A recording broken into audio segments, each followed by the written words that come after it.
é só aparência. Faz um show bonito, mas não tem presença, só tem aparência. Prega com as palavras mais bonitas, eloquentes, mas não tem presença, só tem aparência. Essa geração está andando com aparência, mas longe da presença.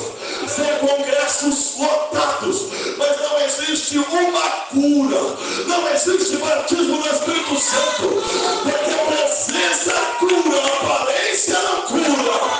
Presença reverte, a aparência não reverte.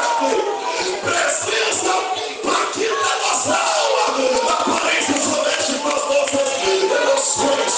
Deixa a aparência de lado, porque hoje Deus quer tua presença.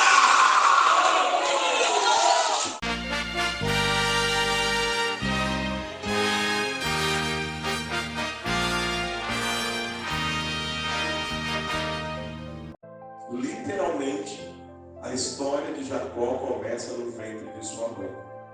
A Bíblia diz que quando Rebeca estava grávida, ela percebe que alguma coisa anormal estava acontecendo dentro dela. E ela entende que o que estava acontecendo era uma espécie de disputa. E ela ora a Deus pedindo que Deus pudesse esclarecer o que estava acontecendo. Deus, por sua infinita bondade, então, ele revela para Rebeca que ela estava carregando duas crianças. E duas crianças que já estavam marcadas por Deus. Porque Deus, ele disse para Rebeca que aquelas duas crianças, elas encabeçariam duas nações. Deus vai trazendo a revelação para Rebeca. E ele entra num ponto curioso, quando ele aponta para ela que o maior serviria o menor. Essa palavra para nós não é de fácil compreensão, mas para as pessoas que viviam no Oriente naquela época, já sabiam que essa palavra se referia ao formato da primogenitura. O formato da primogenitura, ele apontava que na ausência do pai, o irmão mais velho, ele assumiria a liderança da família. Só que nessa ocasião, Deus, ele deixa claro para Rebeca que a ordem seria alterada. Não era o mais velho que seria o herdeiro, mas neste caso, por determinação de Deus, o mais novo seria o herdeiro, aquele que substituiria o seu pai na liderança da família. Rebeca, ela guarda aquela palavra em seu coração, e eu acredito que certamente Isaac também foi informado de que o maior serviria menor. O tempo vai passando, e aquelas crianças vão crescendo, vão amadurecendo. E a Bíblia mostra que cada um desses rapazes começa a desenvolver uma personalidade diferente um do outro. Por exemplo, a Bíblia marca e registra que Esaú era um homem que se tornou perito na caça. Ele gostava da vida campestre, bem diferente do seu irmão Jacó, em que a Bíblia aponta que Jacó gostava de ficar na segurança do lar, gostava de ficar ao lado de sua mãe, na tenda que se armava na época, e era ali que eles faziam a sua habitação. Veja que detalhe interessante, irmão. Por mais que a mãe e o pai queiram escapar dessa pergunta, tem vezes que o filho chega e fala assim: pai, o senhor gosta mais de mim ou da minha irmã? E aí, o pai e a mãe vai tentar escapar da pergunta. Não, vamos dois iguais. Mas nesse caso em específico, a Bíblia diz que Isaac tinha uma preferência por Esaú. E a Bíblia diz que Rebeca tinha uma preferência por Jacó. Cada um gostava do estilo e da personalidade que o filho apresentava. O tempo foi passando ainda mais, e a Bíblia diz que Isaac, ele começa a envelhecer a tal ponto que a sua visão já não é mais a mesma. Ele vai perder a visão, e quando ele percebe que sua visão já não era a mesma, ele entende que os dias que restava para ele na face da terra estavam terminando. Foi quando Isaac então entendeu que era hora de abençoar o seu filho primogênito, aquele que iria o substituir. E contrariando o que Deus havia apontado para Rebeca, ele resolve chamar Esaú. E quando Esaú se apresenta diante de Isaac, a Bíblia Sagrada diz que Isaac faz um pedido: vá até o campo, faça uma caça, prepare uma refeição para mim, e quando eu comer eu te abençoarei. Esaú faz exatamente isso. Ele vai para o campo atrás de uma caça, e sua mãe escutou a conversa. Rebeca escuta o diálogo de Isaac com Esaú e percebe que Isaac estava prestes a cometer um erro.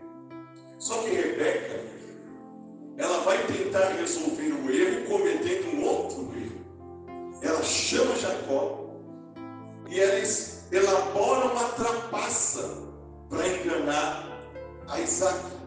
Como Isaac estava praticamente com deficiência visual, não enxergava nada, ele até desconfia de que aquele que se passava por Esaú era Jacó, mas como não enxergava, ele não teve a certeza e ele acaba abraçando essa trama, essa enganação, e abençoa Jacó no lugar de Esaú.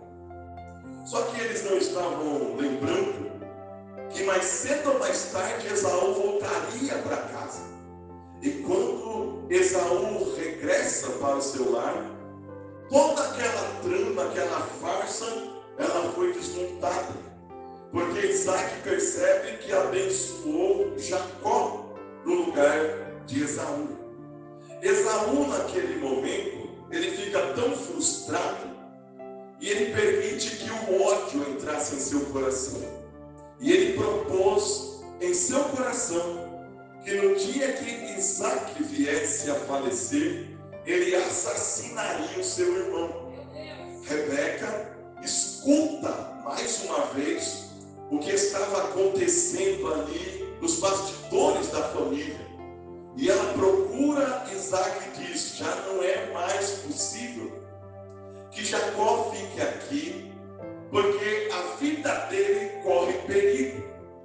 E eles lembraram que existia uma família por parte de Rebeca que estava na cidade de Padã Arã, mas precisamente o seu irmão Labão lá habitava.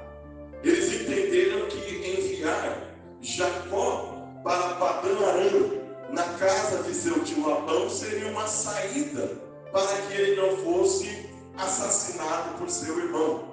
E Jacó, agora, missionária Adriana, fica sem escolha nenhuma. Se ele fica no seio do lar, a vida dele corria perigo. Então, obrigatoriamente, Jacó precisou se lançar numa jornada que não estava prevista na agenda dele, não estava marcada no calendário de Jacó, que ele teria que passar por essa jornada. Aleluia. Ele sai de casa e Jacó não tem preparo, porque diferente do seu irmão, que era perito na caça, homem do campo, ele não sabia se virar como seu irmão. Jacó vivia na segurança do lar, vivia na segurança e proteção do seu pai, de sua mãe. E agora Jacó se vê sozinho, numa noite, sem nada, sem proteção, sem direção, sem uma palavra que pudesse o fortalecer. A primeira noite foi tão difícil que Jacó, quando já não aguentava mais a jornada, que precisou descansar, a companhia que ele achou foi uma pedra. E ele abraça aquela pedra. Aquilo mostra que Jacó, ele estava completamente despreparado para a viagem. Ele não abraça a pedra à toa. Eu não sei se os irmãos sabem, mas aquela região em que Jacó estava peregrinando é uma região que de dia faz um calor muito intenso, mas quando cai a noite, o frio é muito grande. O frio, ele é muito intenso. E a última coisa que esfria no deserto são as pedras. Então, quando você está atravessando um deserto à noite, aquilo que ainda mantém uma fonte de calor é a pedra. O que mostra que Jacó não tinha abrigo e não tinha uma vestimenta adequada para a jornada. Mas ele abraça uma pedra, porque aquela pedra ainda era uma fonte de calor. E me faz entender que Deus, em meio ao deserto, sempre vai deixar uma pedra aquecida preparada para nós. Nunca você vai andar desamparado, porque Deus sempre tem um ponto de parada na jornada da nossa vida. Aleluia. Quando ele abraça Pastor José aquela pedra, ele consegue dormir, e era tudo que Deus queria. Que Jacó naquele momento conseguisse dormir. Por quê, pastor? Porque Deus iria se revelar em sonho. E Jacó, que não tinha nenhum relacionamento com Deus, ele tem um sonho dado por Deus. Pastor, como é que o senhor sabe que ele não tinha nenhum relacionamento com Deus? Quando Deus se apresenta no sonho, ele fala assim: eu sou o Deus de Abraão, teu pai, e sou o Deus de Isaac. Ponto. Jacó não apareceu na lista, porque Jacó precisava de uma mudança. Quando Moisés é chamado lá na sarça ardente, quando a vida de Jacó já tinha sido ressignificada por Deus, quando Deus vai se apresentar para Moisés, é interessante que ele fala: eu sou o Deus de Abraão, sou o Deus de Isaac e sou o Deus de Jacó. Porque quando alguém entra no plano de Deus, entra também na lista de Deus. Quando Deus abriu a lista, pastor, estava escrito assim: eu sou o Deus de Abraão e de Isaac, mas na lista não tinha o nome de Jacó. Mas quando Deus mudou o nome de Jacó para Israel, aí Deus falou: coloca o nome de Jacó também na lista. É por isso que lá para Moisés ele falou: eu sou o Deus de Abraão, de Isaac, e o último na lista, eu sou o Deus de Jacó. Porque aquele que abraça o meu caminho é lembrado por mim pela eternidade.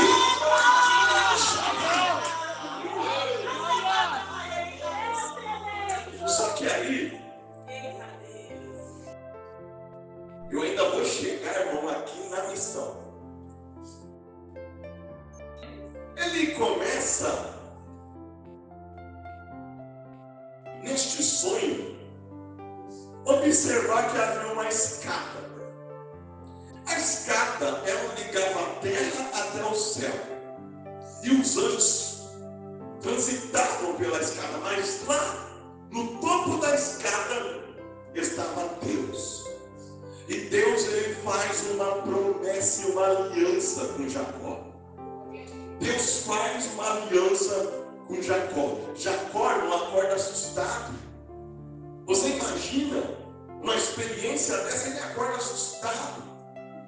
E Jacó fala uma frase, pastor José, que nós deveríamos ter um temor gigantesco.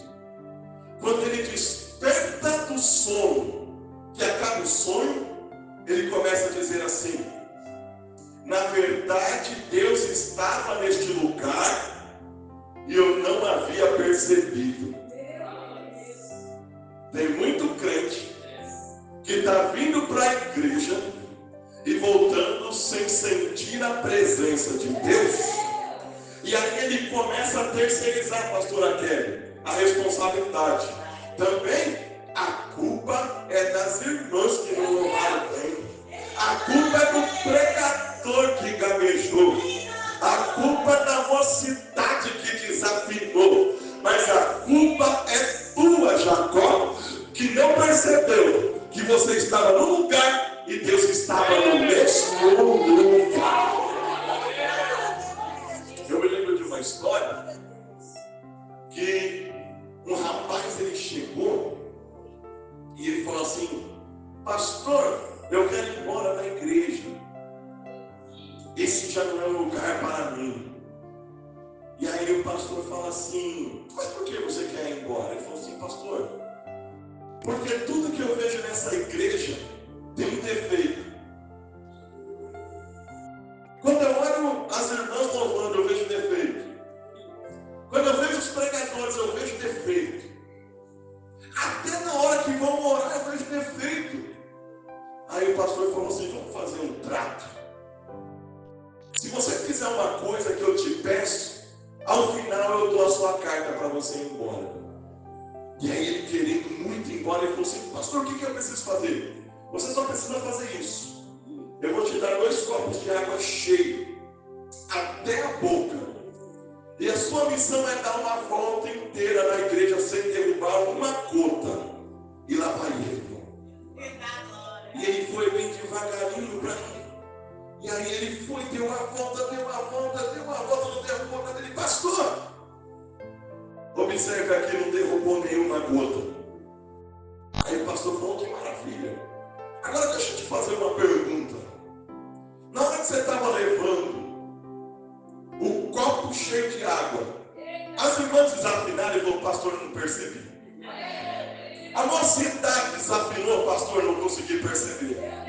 E a oração ficou do jeito que está, pastor, também não sei. Não sabe por quê? Porque eu vim prestando atenção no copo d'água. Aí o pastor falou: no dia que você entrar na igreja e começar a prestar atenção só em Jesus, você para de enxergar defeito no meio da igreja. Levante a mão para adorar, porque nós estamos aqui para prestar atenção naquele que pode, naquele que anda, naquele que faz, naquele que abre e que fecha. Eu tenho olhos para Jesus, porque Ele é o autor e consumador da nossa fé.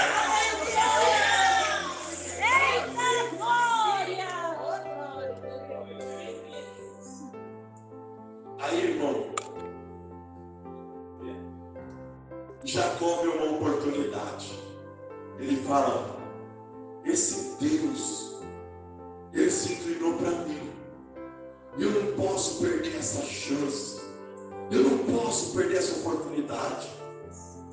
E Jacó, pastor, agora começa a lembrar que ele tinha uma jornada. E que ele precisava de algumas coisas desta jornada. E ele falou: esse é o momento de eu pedir para Deus o que eu preciso para completar a minha jornada. E quando eu comecei a perceber isso, lendo a palavra, e você também vai observar isso hoje, tudo que Jacó pediu para a jornada dele é o que nós precisamos também para a nossa jornada. E eu quero falar sobre as 4 necessidades de uma jornada. As 4 necessidades de uma jornada. Primeira necessidade, está no versículo de número 20, quando diz: e Jacó fez um voto dizendo: se Deus for comigo. Primeira necessidade de uma jornada, daquele que foi chamado por Deus, é a presença. Primeira necessidade de uma jornada, presença. Se Deus for comigo. Irmãos, antes de vir para cá, hoje à tarde, e Deus começou a ministrar alguma coisa no meu coração. Porque hoje nós estamos observando uma geração que trocou a presença pela aparência. Eita Deus! Trocou a presença pela aparência. E isso eu chamo de síndrome de Saul. Por que síndrome de Saul?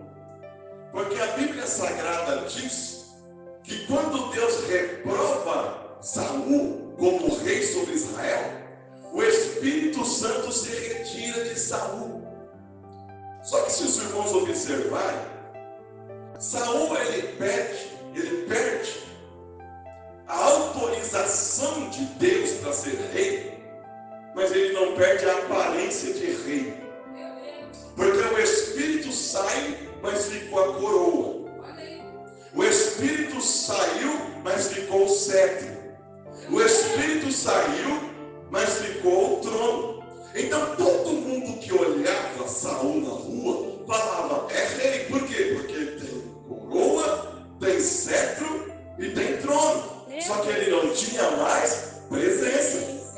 Então quando Deus reprova a Saul, ele agora não tem mais presença, ele tem aparência. Esta geração que parece que tem presença, só tem aparência. Louva bonito, mas não tem presença, é só aparência. Faz um show bonito, mas não tem presença, só tem aparência. Prega com as palavras mais bonitas, eloquentes, mas não tem presença, só tem aparência.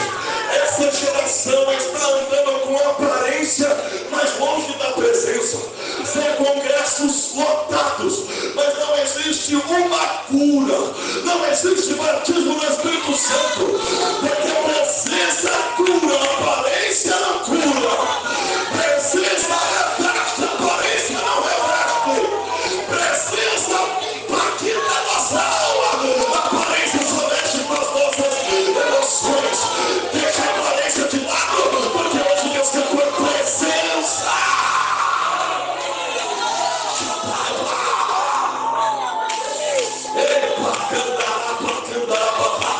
Eu prefiro ainda os nossos cultos simples, mas com presença. Eu prefiro ouvir um pregador errando português, mas com presença. Porque eu não quero algo bem, colocando palavra aqui, grego aqui, hebraico aqui, mas é aparência. Eu não vim aqui por conta de aparência, eu vim aqui por conta da presença. Presença, presença, presença, presença, e a presença está neste lugar. Você pode falar.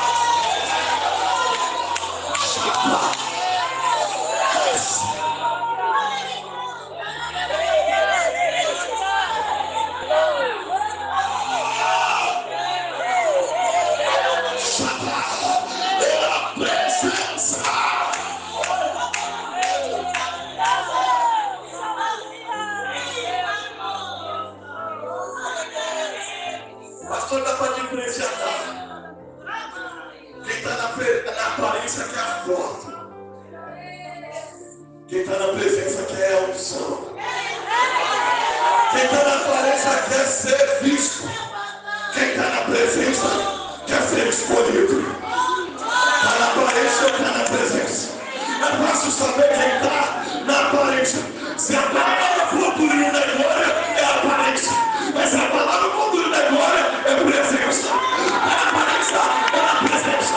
Ei, levante a mão porque a presença dele.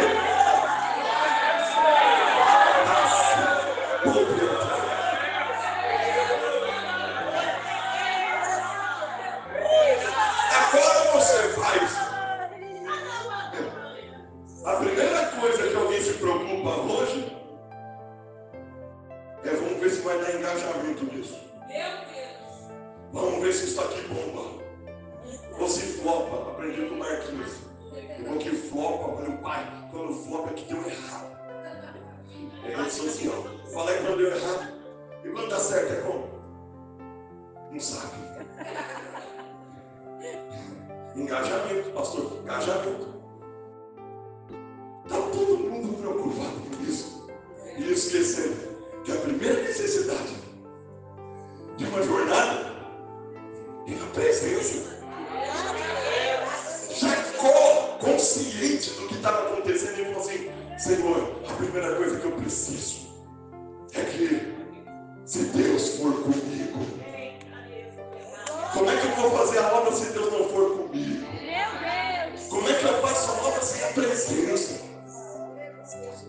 Agora veja, irmãos, que coisa curiosa, porque a presença, ela não é como alguns entendem. A presença de Deus não é para você fazer um desfile espiritual, né? Meu Deus, irmão, eu desconfio um pouco, eu, tá? Eu desconfio um pouco quando alguém pega o microfone e fala assim: irmão, eu estou cheio de Espírito Santo. Quem está cheio não precisa divulgar, dá para ver. Não precisa te anunciar, né, pastor? Dá para ver. Então eu não gosto, mas eu sei que a casa se casa. Mas aqui, irmão, eu falo lá na igreja, ela tá, irmão. Mas parece que tem gente que a unção na vida dela não está na vida, está aqui. Ela está ali, pastor, com a cara de um delegado, meu irmão, que ficou 3 noites. Aí o pastor José, levanta a mão para dar glória a Deus, meu irmão. Ele no coração dele, sou menino, não levantar a mão para nada. Agora entrega o microfone na mão dele. Irmãos, estou sentindo aqui uma coisa diferente. Mas peraí, aqui é diferente dali. É porque quem não tem presença vai viver de aparência. Mas aqui tem um povo que está com a presença de Deus.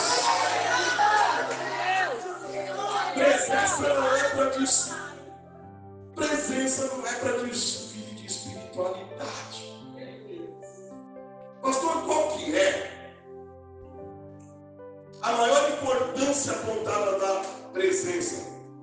Eu não sei se você já tinha ouvido falar nisso.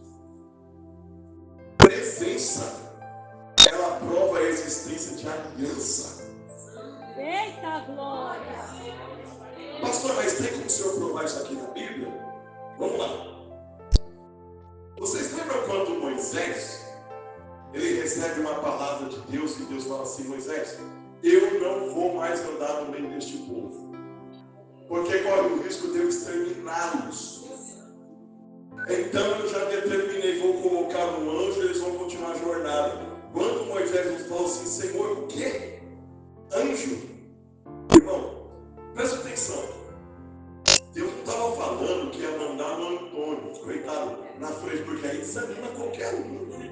Assim, vai o Antônio. O Antônio é aquele cara que é. Estamos juntos. Não vai dar certo, não. Deus falou assim: vou mandar um anjo. A Bíblia diz que em uma certa ocasião Deus manda um anjo no arraial dos assírios, mata 185.000 soldados deles. Você vê que um anjo não era brincadeira. Por que Moisés não aceitou? Não tinha nada a ver, irmão, com o poder do anjo. Tinha a ver com o que a presença de Deus representava para o povo. Era mais do que milagre e proteção. O anjo conseguiria desempenhar esse papel. Só que tem um papel que o anjo não poderia desempenhar.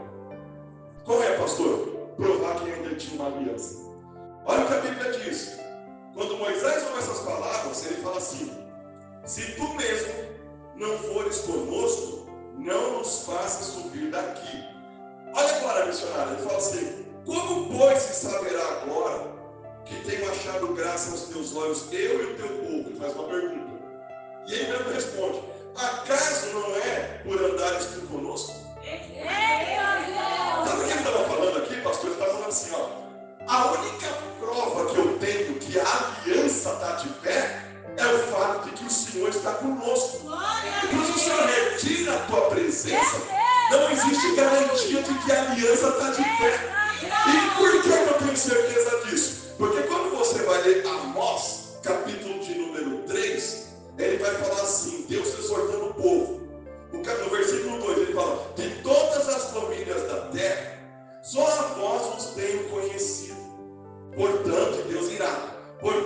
punirei por todas as vossas iniquidades. Aí Deus dá uma chave aqui e fala assim: porventura andarão dois juntos se não estiverem de acordo? Você percebeu uma coisa aqui, irmão? Que quando acaba o acordo, cada um vai para um lado. Meu Deus. Aí Moisés falou: Senhor, o Senhor está saindo da nossa presença, e a única prova que a gente tem que a aliança está de pé é porque o Senhor está conosco. Então, se o Senhor sai, a gente não tem nenhuma garantia. Aí ele falou assim: então eu já decidi também. O Senhor decidiu aí, eu decidi aqui. Se tu não fores conosco, eu também não arredo o pé daqui. Porque a presença é a garantia da aliança. Irmão, tem que entender que a presença abandona a aparência. É por isso que explica Davi no Salmos de número 51. O pedido de Davi quando ele peca, e ele é reprovado por Deus, qual que é? Não retires de mim a tua presença. Por que Davi falou? Irmão, percebeu uma coisa? No pedido, ele não embutiu coroa, abriu mão. Não embutiu cetro, abriu mão. Não embutiu capa, abriu mão. Não embutiu palácio, abriu mão. Ele falou assim: isso tudo eu abro mão, mas não retire de mim. Porque ele sabia que com a presença a aliança estava de pé. E se a aliança estava de pé, tudo poderia ser restaurado novamente sobre a minha vida. A presença está aí, a presença está aí, a presença está aí, a presença está aí, a presença está aí. Então se alegre, celebre. Porque se tem presença, tem aliança. Se tem presença, tem promessa. Se tem presença, está de pé a palavra de Deus sobre a tua vida.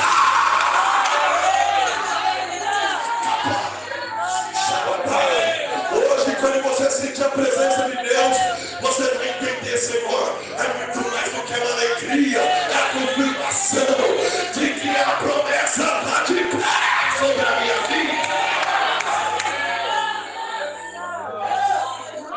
Efésios capítulo 1. Glória a Deus.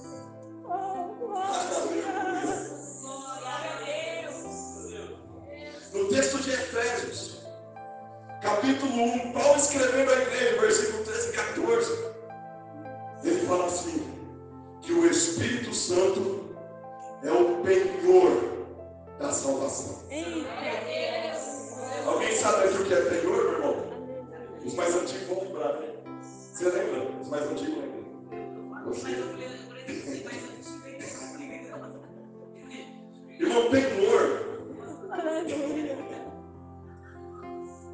Penhor era quando você pegava algo, geralmente um empréstimo, e você tinha que deixar uma garantia, algo bem precioso para você, você deixava ali na casa de penhor, como a garantia de que você voltaria para pagar a dívida. Então penhor é deixar um bem como prova de que você vai voltar para pagar uma dívida. Olha o que a Bíblia diz, que o Espírito Santo é o penhor. E quando você carrega o penhor, quem fez a penhora, ele se obriga a voltar para buscar. A presença do Espírito Santo é a única prova real de que nós estamos salvos. E de que quando ele voltar, nós vamos subir. Por quê? Porque a presença do Espírito é o penhor da salvação. Se eu não sinto a presença, então eu se humilhe hoje. Se eu volte para casa ajoelhado, mas não saia daqui sem sentir a presença do Espírito, porque ele é o penhor da nossa salvação. O fato de eu dizer que você está salvo que garante. Não é o fato de eu dizer que você levantou a mão que você está salvo. A garantia que nós temos é o penhor. O Espírito Santo é a prova. É como se a presença dele bradasse em nosso coração: eu vou voltar para te buscar, amada minha, noiva minha, e eu buscarei uma igreja imaculada.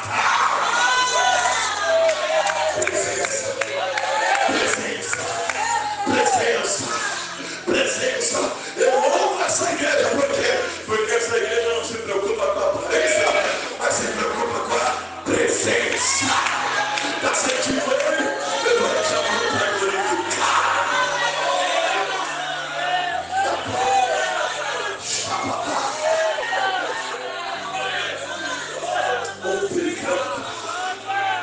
Deus está renovando o chamado aqui agora. Chefe passa, compre na cara. Deus não vê como vê o homem.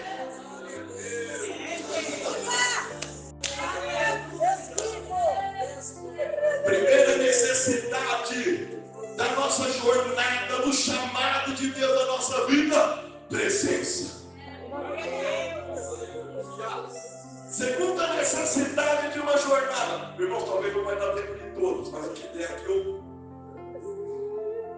Segunda necessidade de uma jornada. Versículo 20. Se Deus for comigo, presença. E se me guardar nessa viagem que faço, proteção. Proteção. Segunda necessidade de alguém chamado para uma jornada: proteção. Por que proteção? Porque toda jornada apresenta os seus perigos. Toda jornada apresenta os seus perigos. Nós somos expostos aos ataques do mal. E a Bíblia Sagrada deixa isso bem evidenciado. Jesus nunca escondeu as dificuldades que o nosso chamado carregaria. E quando nós olhamos para a primeira carta do apóstolo Pedro, versículo 5, capítulo 5, versículo 8, que muita gente conhece de cor aqui, nós vemos que naquela ocasião ele vai dizer assim: sede sóbrios, vigiai, porque o diabo, vosso adversário, anda em derredor, bramando como leão, buscando a quem possa atracar. Deixa que ele dá um detalhe aqui. Pastor, posso descer um pouquinho? Dá licença. Deixa eu chamar aqui o Leandro aqui. Vem aqui pro Leandro. Glória a Deus. A Bíblia diz assim, irmãos, ó, que o diabo, vosso adversário, ele anda em derredor. Então, olha como é que o diabo ele vai fazendo segundo a Bíblia. É assim, ó. Anda em derredor. Ele anda em derredor. Por que em derredor? Porque ele precisa encontrar uma brecha que ele possa utilizar. Então ele vai andando em derredor. Vai andando em derredor. Eita, Só que aí, fica aqui um pouquinho, meu irmão. Só que aí a Bíblia Sagrada diz que quando Eliseu é acordado por Geazi de manhã com a notícia: meu Senhor, rodearam toda a cidade, estão atrás do Senhor. E o exército é grande. E ele vai ouvindo e ele fala assim: mas Senhor, ele falou: Senhor, não está fácil andar com carnal, Pai. Eu não aguento mais andar com carnal. Senhor, eu vou te fazer um pedido, Pai. Me salva aqui, eu não aguento mais. Abre os olhos dele para que ele veja. Aí ele abriu os olhos. Quando ele abriu os olhos, veja que quem está sempre alvo de ataque é Eliseu. Quando abriu os olhos do moço, a Bíblia diz: e orou Eliseu e disse: Senhor, peço-te que lhe abra os olhos para que veja. E o Senhor abriu os olhos do moço e viu, e eis que o monte estava cheio de cavalos e carros de fogo. Aí aqui é o detalhe: em redor de Eliseu. Ou seja, o inimigo, ele anda em derredor, bramando como um leão, buscando a quem possa tragar. Mas quando Deus vai proteger o seu povo, ele protege todo o perímetro. Por quê? Porque a Bíblia diz que os carros e cavalos estavam ao redor de Eliseu. Então, se o diabo tentasse um ataque pela direita, estava blindado. Pela frente, estava blindado. Pela esquerda, estava blindado. Por trás, estava blindado. Para que quando Deus protege,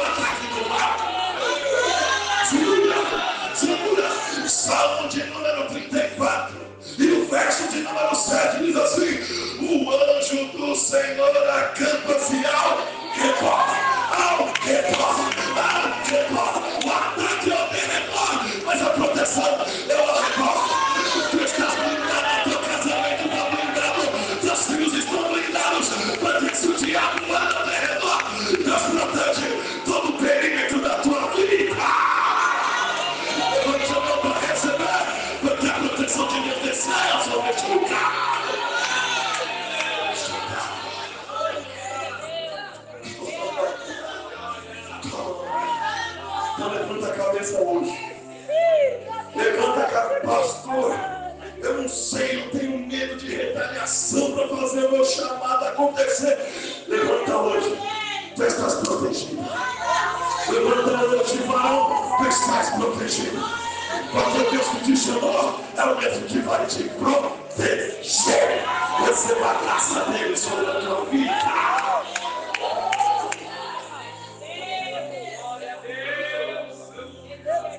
E eu gosto, pastor, eu gosto porque o salmista fala assim: hoje o Senhor, ele acampa.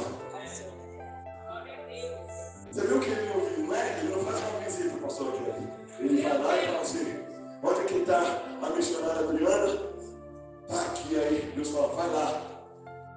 Senhor, se eu quero que eu veja como ela está, eu quero que você acampe ao lado dela. Quando é que eu desmonto o acampamento? Quando ela levantar. Quando ela levantar, desmonte o acampamento e siga ela. E quando ela para, monte o acampamento novamente. Você não deixa, não perde a divisão por nenhum segundo. Ela para, monte o acampamento e cuide dela. Ela levanta, desfaça o acampamento e siga ela. Quando ela parar, monte de novo o acampamento. O anjo do Senhor acampa-se, acampa-se, acampa-se ao redor daquele que os teme e os livra de todo mal. Está caindo por terra mentira, está caindo por terra certa, está caindo por terra roupa de bruxaria, está caindo por terra roupa de macumbaria, está caindo por terra palavra contrária. Não vai pegar em crente, não vai pegar no crente. Deus está me protegendo, uma batalha em retirada. Jesus é a tua vida.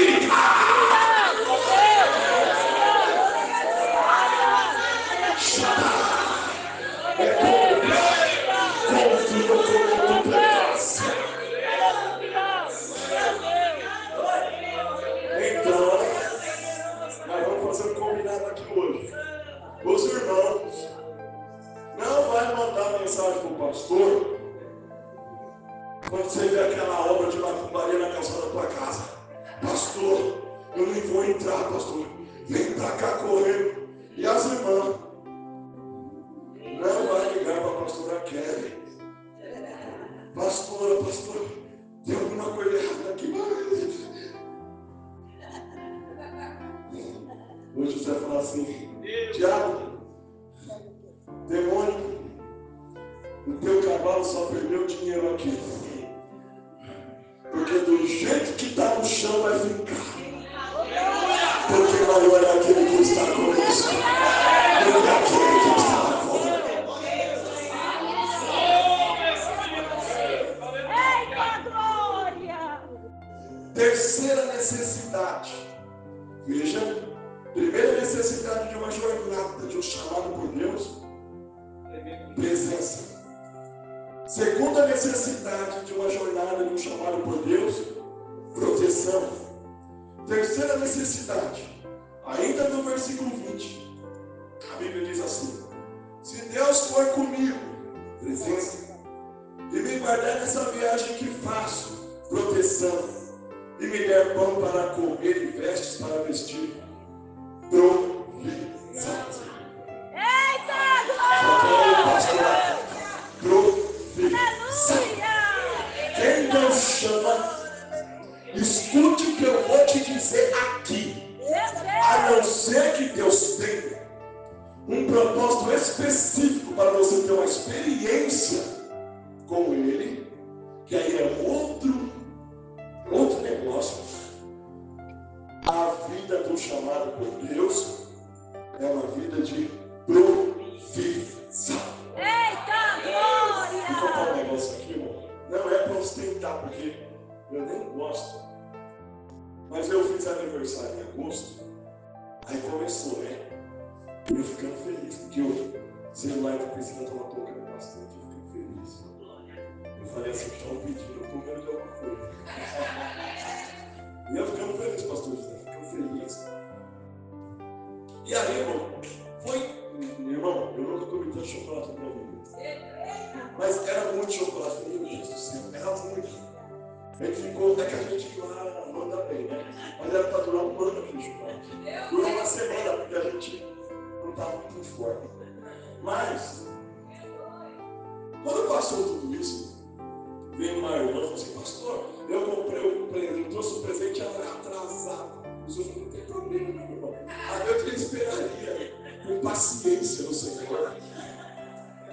como diz o salmista. Olha aí. E aí veio a sacolinha, irmão. Aí quando eu vi, eu falei, mas essa sacola, caixa, tá muito chique, eu nunca gostei desse não. Irmão, aí eu peguei a sacolinha assim, quando eu vi a caixinha. Aí eu falei assim, vi lá escrito Lacoste, da do jacarezinho. Aí eu falei assim, meu Deus, não acredito. Aí o Marquinhos que tava lá atrás, eu falei, ai, Marquinhos, pra mim, uma parte de uma camisa. Aí, irmão, eu não sei porquê, eu nunca fiz isso, mas naquele dia eu falei assim, não é possível. Aí eu falei assim, vamos entrar na internet, eu gosto de uma camisa dessa.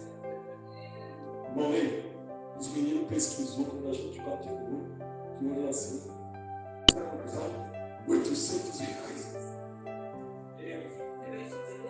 Quanto é que um mero mortal como meu assalariado ia usar uma camisa de R$800?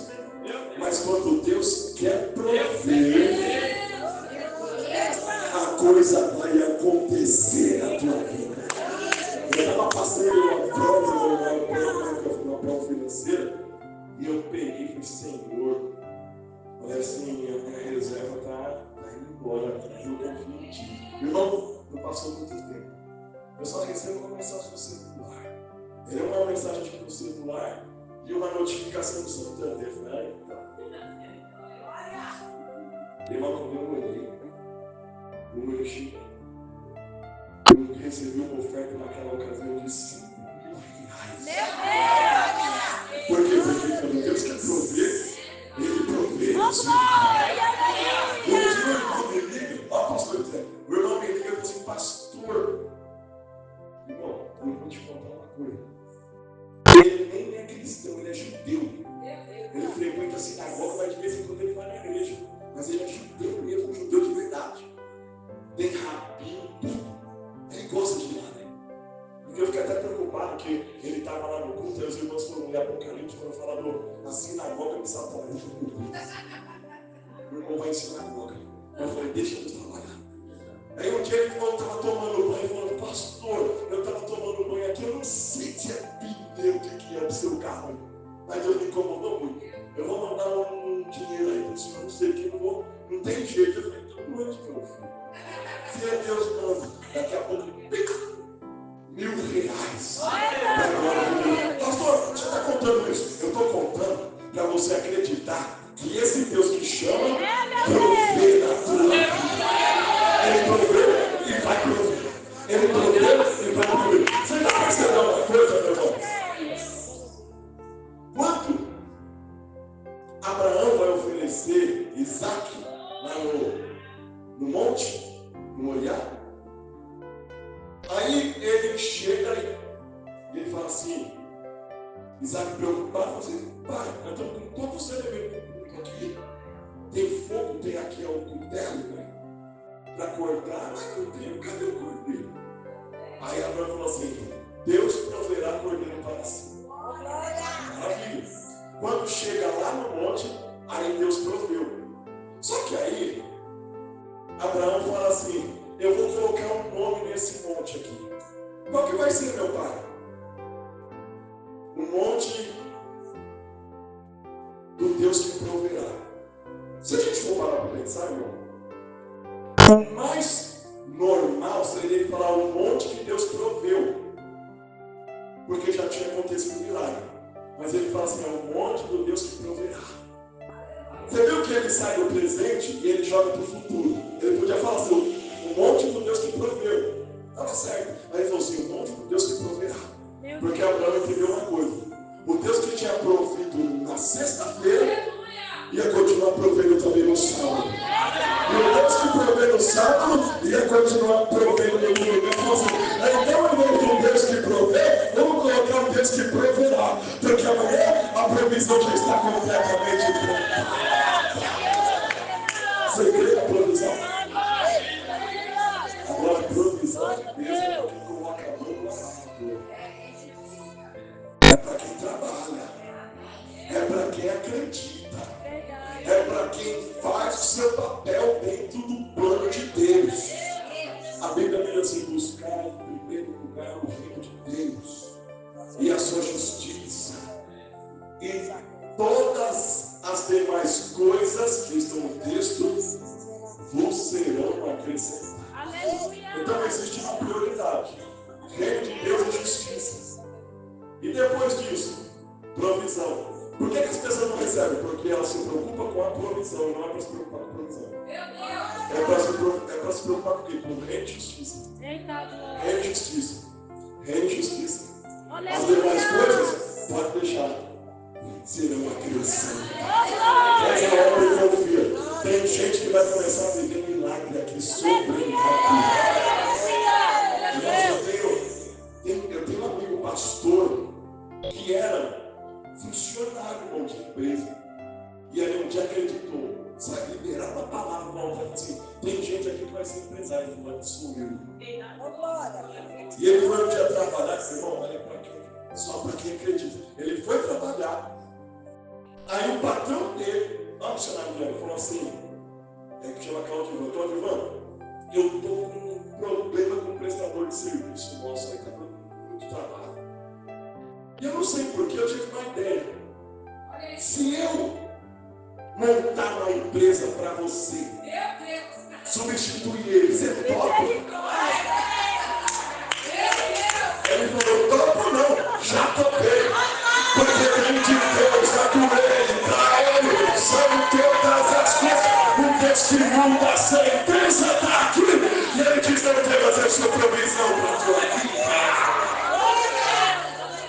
Deus poderoso.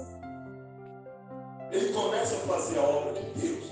Ele se apresenta lá no cenário da idolatria. Ele fala assim, segundo a minha palavra, não vai haver chuva, nem orvalho vai cair no céu. Acaba.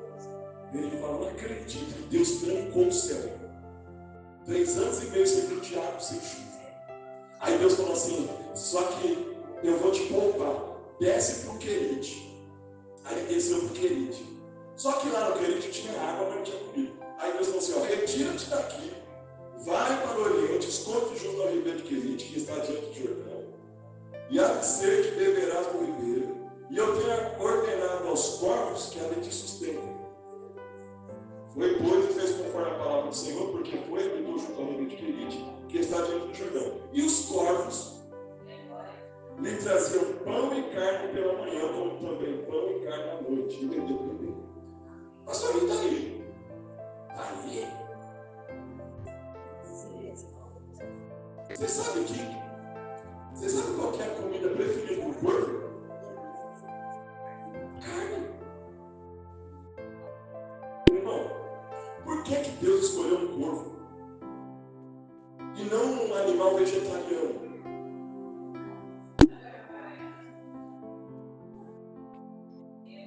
Agora você imagina, tá? Aqui o pastor José agora é o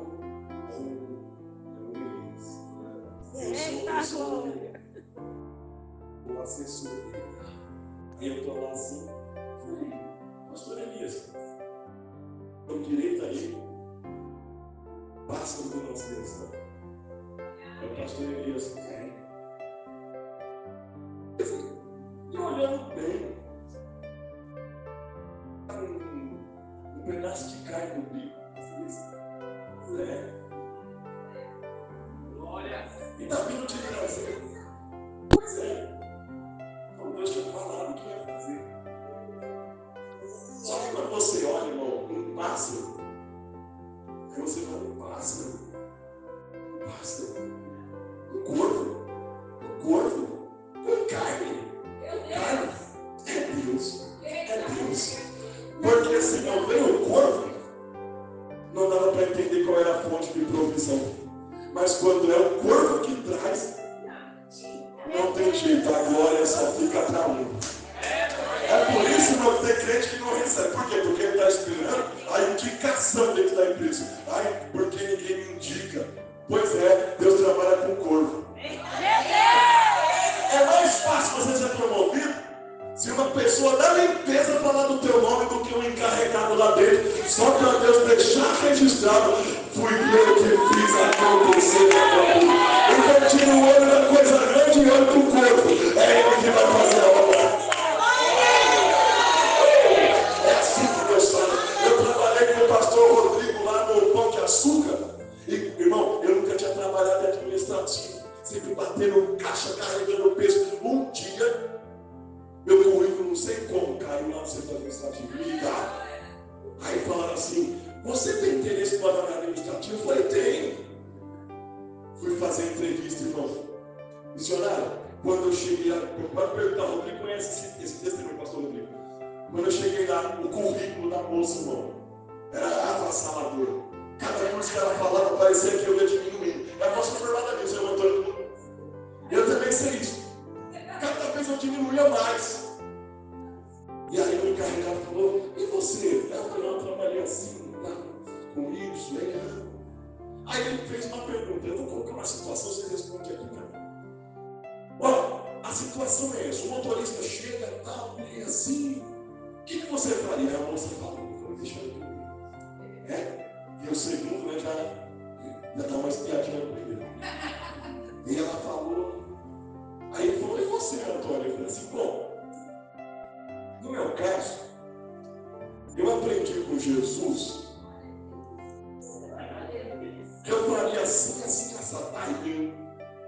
Abriu 2 olhão assim para mim e falou, nossa, que bom que você aprendeu. E melhor ainda que você aprendeu com Jesus. Eu falei, a vaga é minha. Quando a moça foi embora, eu fiquei na sala terminando de preencher os negócios. Quando eu fui apagar a luz, a moça da RH disse assim, olha, dá uma passadinha lá, porque você foi aprovado. Vem pegar as fichas para fazer exame, porque quando Jesus está no negócio, a provisão vai chegar na sua vida. É quem você menos espera que vai trazer a resposta de Deus para a tua vida. Vai para a necessidade para a gente ir embora. Glória a Deus. Primeira necessidade, presença. Diga comigo, presença. Segunda necessidade, diga comigo, proteção. Terceira necessidade, diga comigo, provisão.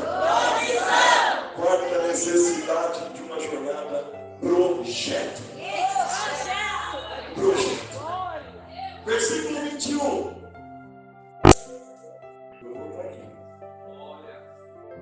Ele começa dizendo, se Deus for comigo, presença, e me guardar nesta viagem que faço, proteção, e me der pão para comer e veste para vestir, provisão, e eu em paz tornar a casa de meu pai, projeto. Projeto. Meu Deus. Mas Senhor, eu preciso do quê? Eu preciso de presença, proteção, provisão, mas eu preciso de um projeto, cara. Eu preciso de um projeto. Eu preciso de um projeto. Crente, todo crente tem vida de projeto. Glória. A Bíblia diz, irmão, olha, tinha até marcado um negócio aqui, vou esquecer isso aqui, para encerrar já. Êxodo, eu não vou lembrar agora os versículos, mas você vai lembrar o texto. Capítulo 1, lá no finalzinho, procura aí, mulher. Gênesis capítulo 1.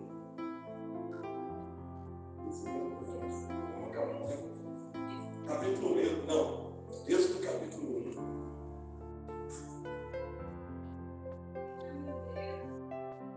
Como é que está no finalzinho aqui? Então ordenou o faraó a todo o seu povo, dizendo, a todos os filhos que nascerem aos hebreus lançarem no Nilo, mas a todas as filhas deixareis viver.